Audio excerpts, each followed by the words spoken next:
From ABC News. Reporting from London, Peter Jennings.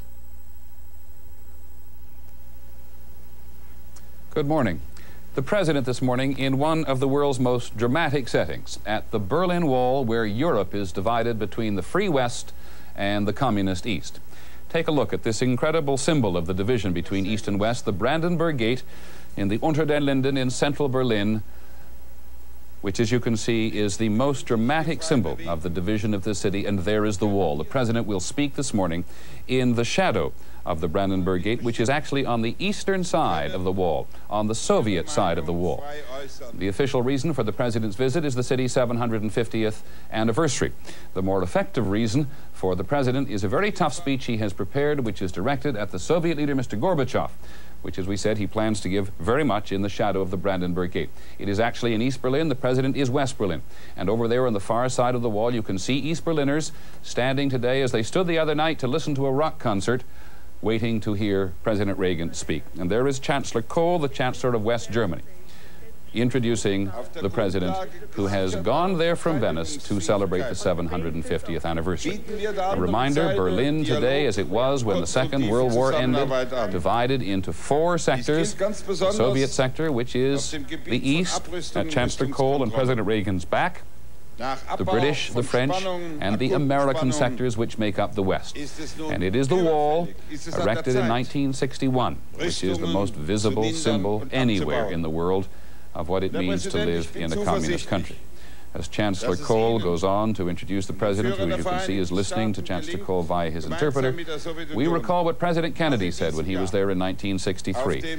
Democracy is not perfect, but we have never had to put up a wall to keep our people in. Our White House correspondent Sam Donaldson is in Berlin with the President. Sam, what's the crowd look like? Well, Peter, there are about 40,000 people gathered here on the Unter den Linden, which is now the 17th of June Street, named after the workers' uprising in East Germany in 1963. And these 40,000 people are here by invitation. They had to have a ticket. There were some huge demonstrations here a couple of days ago against Mr. Reagan and the United States, but there are no major demonstrations today. In any event, they wouldn't get anywhere near this spot. It is interesting, Sam, that West Berlin, which of course stands as the symbol of the Free West, is also a city which has a very active and very activist left-wing population, particularly among students who attend the Free University there, and who, as Sam, as you pointed out, have taken vigorous opposition in the last few days to American policies in Central America, among other places. Well, that's right. The President was asked this morning whether he'd seen any of the demonstrators, and he said he hadn't. He was asked what he thought about them, and he said something to the effect that he just thought they were misguided. He, earlier today, Peter, when he landed at Tempelhof, reviewed some troops there at Tempelhof Airport, the airport in the American sector. He then went to pay a courtesy call on the President of West Germany, Richard von Weizsäcker, and then he went to the Reichstag building, the old building that housed the German parliament before Hitler assumed dictatorial powers. It's now a museum for the most part, and he looked over some of the artifacts there before coming here to this spot right in front of the gate. In fact, Sam, I am told that the West Berliners and perhaps even the West Germans had wanted the President to speak outside the Reichstag, but the White House had insisted that the Brandenburg was just that much more dramatic. That's true. This is, of course, as you pointed out, a dramatic setting, and the President intends today in his speech to hurl down a challenge to Mikhail Gorbachev, the Soviet leader, to open this gate. Well, if you're not standing in front of the gate, it's very difficult to launch that type of challenge. There's nothing to say about the Reichstag. As usual, the White House advance people, I think, have done a superb job in what they've done so well over the 6.5 years of Mr. Reagan's presidency, and that is find the proper spot to portray the presidential image just in the way they want it portrayed. Well, Chancellor Kohl is his host. Let us listen to some of the Chancellor's words of welcome, which are being, in German, of course, being translated into English. Der wie kein anderer dazu mithalf, die Berliner Blockade zu überstehen und letztlich zu brechen. Und ich erinnere an den großen Staatsmann George Marshall, der vor 40 Jahren mit dem nach ihm benannten Plan initiated the plan named after him and laid the foundation for the reconstruction of our country from the ashes of the time before. And I am also happy in this hour to recall the names and titles of the soldiers and officers whose names are inscribed in the airlift monument. Mr. President, we are all for peace in Europe and in the world. Peace can flourish only where the rule of law and the rule of human rights are guaranteed.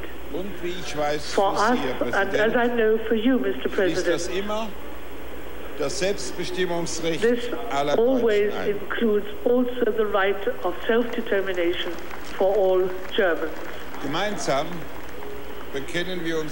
Chancellor Kohl, as the mayor of West Berlin did just before him, really asserting what is just powerfully obvious to people who live in West Germany as well as in West Berlin.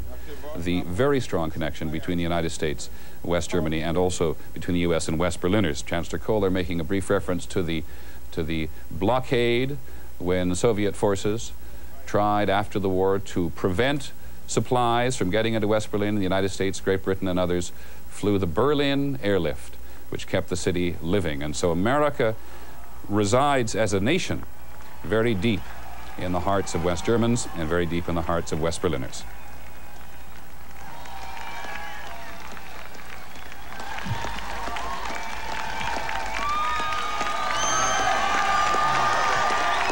Thank you.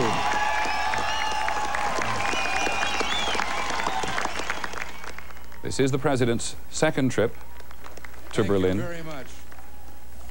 Chancellor Kohl, Governing Mayor Diepgen, ladies and gentlemen, 24 years ago, President John F. Kennedy visited Berlin. And speaking to the people of this city and the world at the City Hall, well, since then, 2 other presidents have come, each in his turn, to Berlin. And today, I myself make my second visit to your city.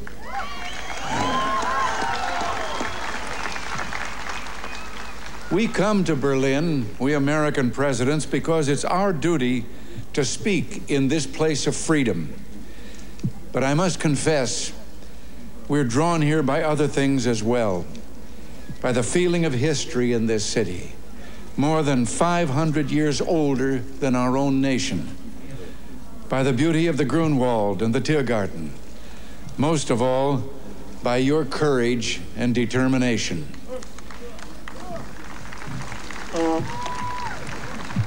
Perhaps the composer Paul Linke understood something about American presidents.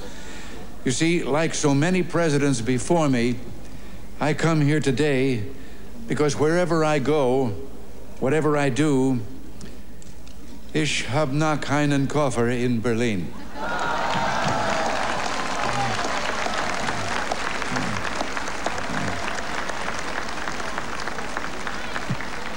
Our gathering today is being broadcast throughout Western Europe and North America.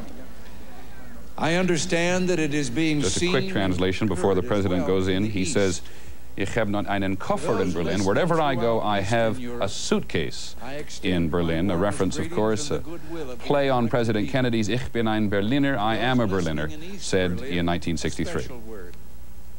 Although I cannot be with you, I address my remarks to you just as surely as to those standing here before me. For I join you, as I join your fellow countrymen in the West, in this firm, this unalterable belief, es gibt nur ein Berlin.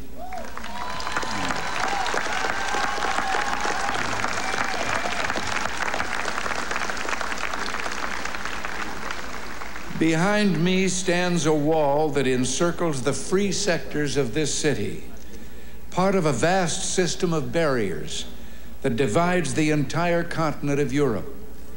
From the Baltic south, those barriers cut across Germany in a gash of barbed wire, concrete, dog runs, and guard towers. Farther south, There may be no visible, no obvious wall, but there remain armed guards and checkpoints all the same. Still a restriction on the right to travel. Still an instrument to impose upon ordinary men and women the will of a totalitarian state. Yet it is here in Berlin where the wall emerges most clearly. Here, cutting across your city, where the news photo and the television screen have imprinted this brutal division of a continent upon the mind of the world. Standing before the Brandenburg Gate, every man is a German, separated from his fellow men.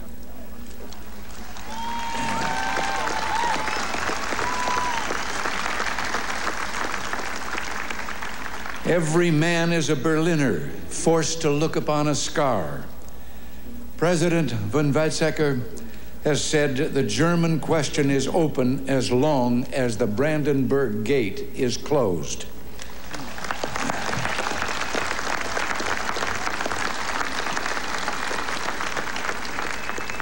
But today I say, as long as this gate is closed, as long as this scar of a wall is permitted to stand, it is not the German question alone that remains open, but the question of freedom for all mankind.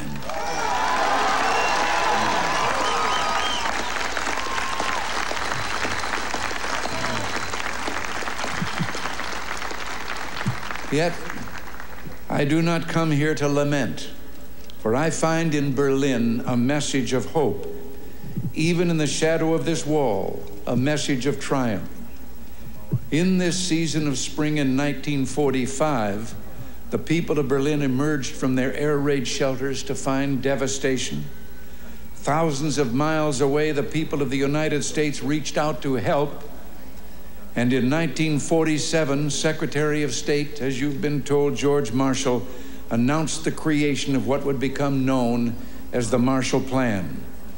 Speaking precisely 40 years ago this month, he said, "Our policy is directed not against any country or doctrine, but against hunger, poverty, desperation, and chaos."